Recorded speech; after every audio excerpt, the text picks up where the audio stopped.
Dans cette nouvelle vidéo, nous continuons la résolution de l'exercice intitulé marche.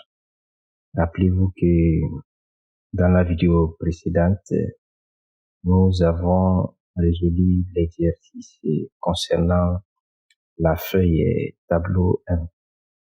Dans cette nouvelle vidéo, nous allons traiter l'exercice qui porte sur la feuille 2, donc le tableau 2. Et je me suis rendu compte qu'il fallait normalement lire toutes les consignes ou la plupart des consignes avant d'entamer la résolution. Sinon, on risque de ne pas respecter certaines consignes. Donc, c'est ce que nous allons essayer de faire ici. La dernière fois, on était ici. Programmer le calcul marge égale prix d'achat fois pourcentage de marge. Donc là, il y a certaines précisions que l'auteur a apportées et qu'il faut tenir compte pendant la résolution.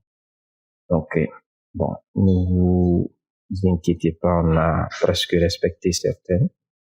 Là, par exemple, on nous dit veillez à ne programmer qu'une formule qui sera recopiée vers la droite. Donc, on nous demande d'utiliser les références absolues. Si vous rappelez bien, si je reviens là, c'est un rappel. Je reviens dans le tableau 1, on avait expliqué les deux types de références, les références relatives et absolues. Donc, on nous dit les références absolues. Donc, c'est ce que nous avons appliqué ici. Là, ce sont des références absolues. Donc, on peut dire absolu ou c'est la même chose. Faire de même pour la feuille 2, tableau 2, et pour la feuille 3, tableau 3. Donc, spécialement, cette vidéo est dédiée pour la feuille 2, donc tableau 2. Remarquez que c'est la même formule. Marge égale prix d'achat fois pourcentage de marge. C'est juste la disposition des données qui a été changée. Une façon de voir comment ça va impacter sur la formule, surtout sur l'application des types de références selon la disposition des données. Donc, toujours rappelez-vous la méthode. Parce que si vous travaillez avec méthode, vous aurez moins de problèmes, de surprises. Là, nous avons notre formule littérale ou théorique. Marge égale prix d'achat fois pourcentage de marge. Maintenant, c'est de vous poser la question lorsque vous êtes ici, parce que cette formule doit être appliquée sur cette place de cellule. Donc, on commence par cette cellule, donc la cellule C3.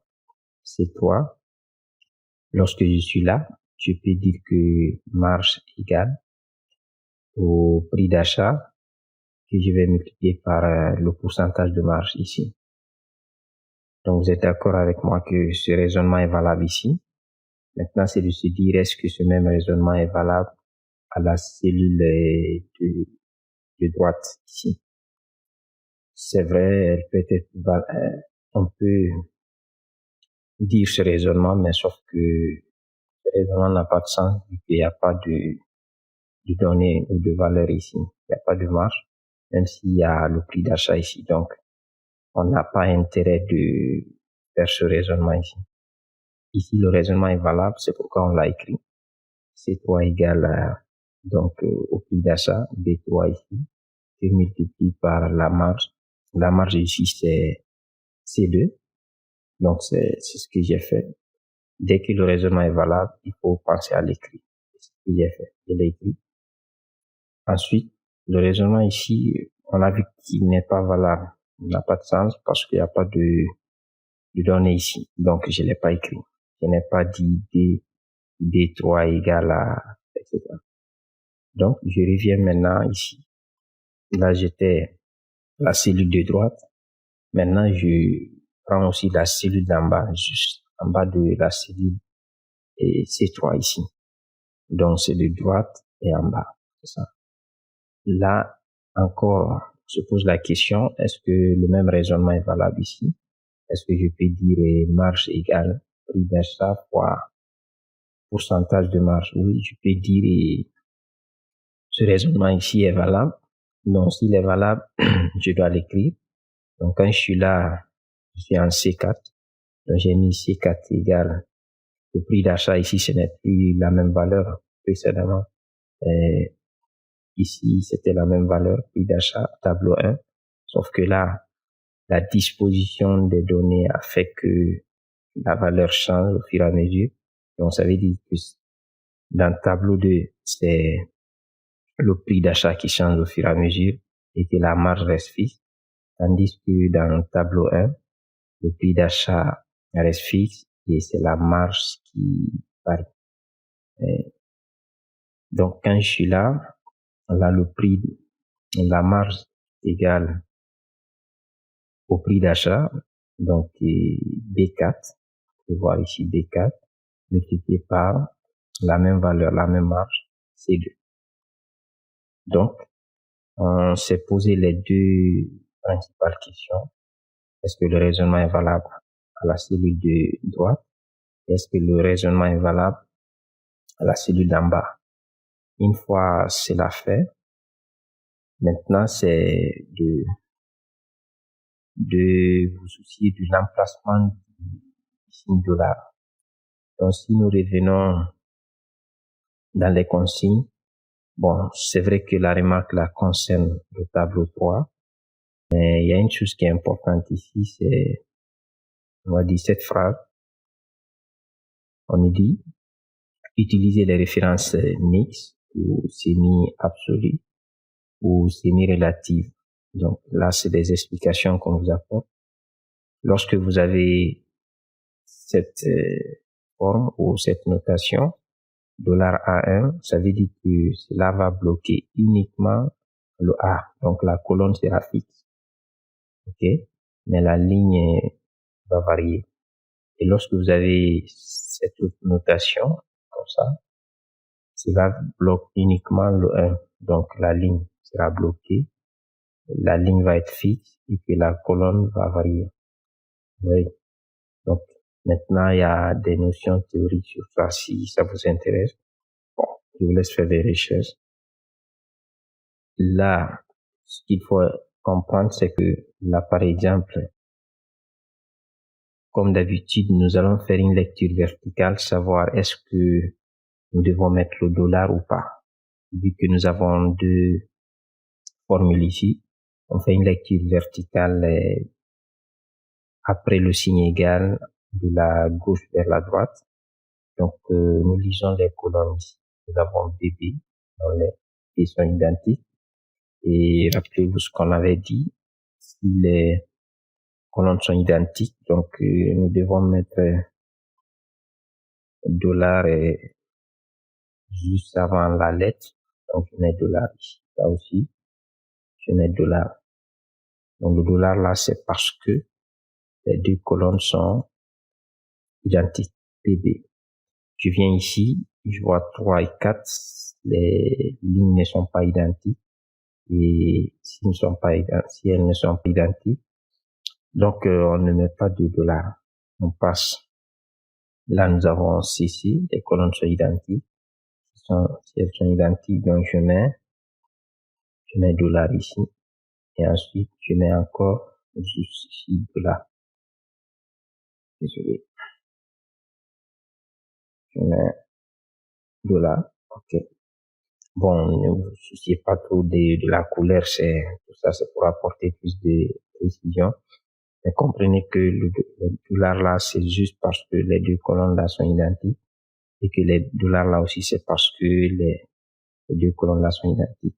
Chaque fois quand c'est identique, juste avant ou à gauche de la colonne ou de la ligne, vous mettez dollar. Donc les lignes sont identiques, je mets dollar à gauche des lignes. Donc je mets ici dollar. Là aussi, je mets de là. Donc, c'est la méthode et si vous l'appliquez très bien, chaque fois vous vous assurez d'avoir le bon résultat.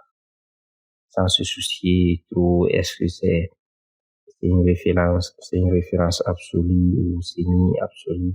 Bon, tout ça c'est théorique, mais là, moi, je vous propose une méthode qui ne vous impose pas de maîtriser forcément les notions théoriques.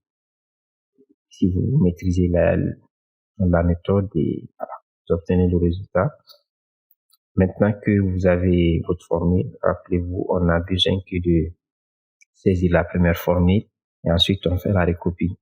Et surtout, l'auteur insiste sur ça. Donc, il ne faut pas faire copier-coller. Chaque fois, il apporte cette précision. Ouais, il nous dit que le calcul sera recopié vers le bas et à droite selon le tableau. Ça, c'est pour le tableau 3. Mais ouais, ici, il dit à ne programmer qu'une formule qui sera recopiée vers la droite. Utilisez les références absolues. Ouais. Maintenant, rappelez-vous que chaque fois, si vous ne tenez pas compte des références absolues ou relatives, vous risquez d'avoir un mauvais résultat. Et dans le tableau, on a vu. Donc, on va essayer de faire pareil. On va juste appliquer la formule sans s'intéresser aux notions de référence. On va voir ce que ça va encore faire ici. Donc, ici, nous savons que nous sommes en C3. Donc, C3 égale à B3, le prix d'achat. Et je vais multiplier par le pourcentage de marge. Donc, ici, je valide. Pour la première cellule, on peut se dire que le résultat est exact, sauf que quand nous allons faire la recopie, donc j'écris la formule, et que j'essaye de vérifier, par exemple, je vérifie ici, vous voyez que qu'est-ce qu'il fait?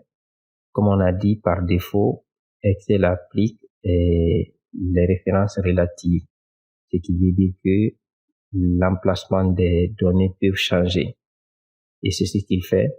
Donc, il fait un décalage. Ça veut dire que lorsque je suis là, il comprend que, oui, prix d'achat égale au prix d'achat.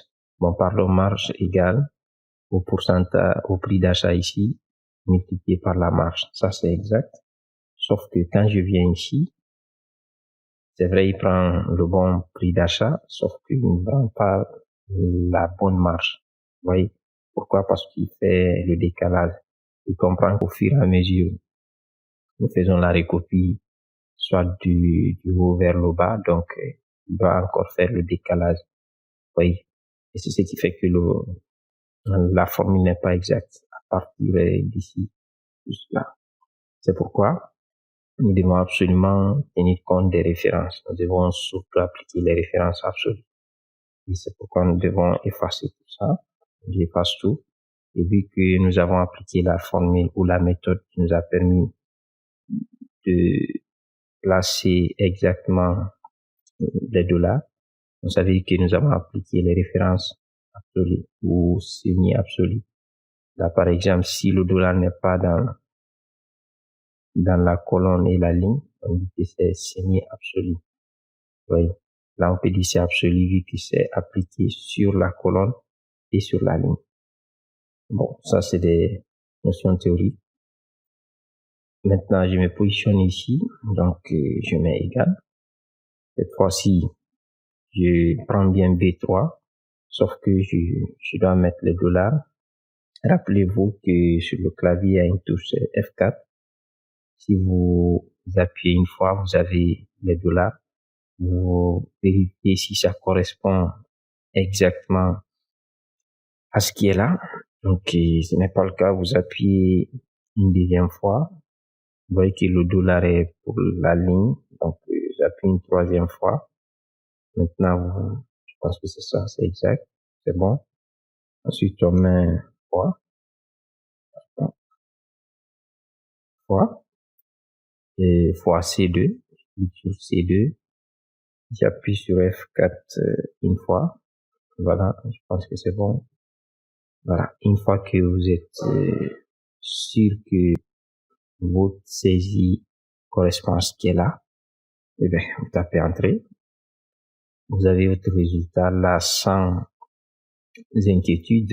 Vous pouvez faire la recopie et vous positionner quelque part pour vérifier si la formule est exacte. Par exemple, ici, je vais double-cliquer.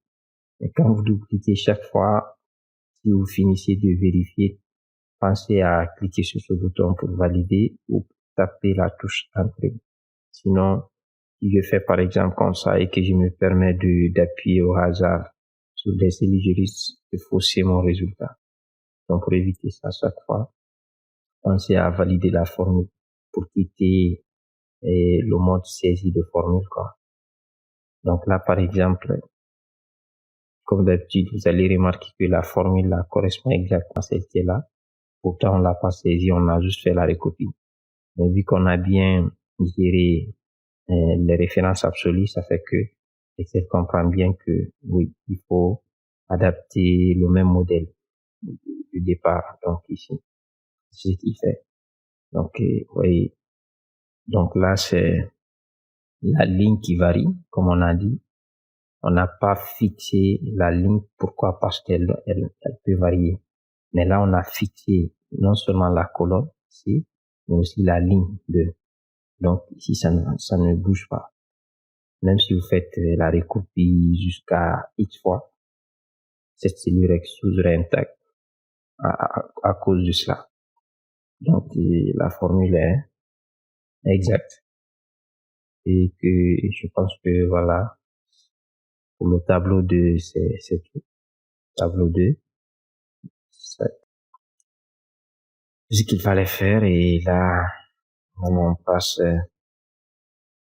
à la feuille suivante ou au tableau suivant. Mais bon, on va faire ça dans une prochaine vidéo. Donc, on va consacrer pour le tableau 3. Seulement, et comme d'habitude, nous reportons notre travail ici. Donc, nous sommes le samedi aujourd'hui. Je vois à peu près 15, 18. Bon, je prends 10 par défaut. Donc, toujours, rappelez-vous, là, je vois que le temps évolue, mais je n'ai pas encore fini l'exercice et donc, je ne me précipite pas. Je vais pas comptabiliser ça. Je vais laisser comme ça. Et voilà. Je vais quand même vérifier la progression, les autres feuilles. Et c'est tout.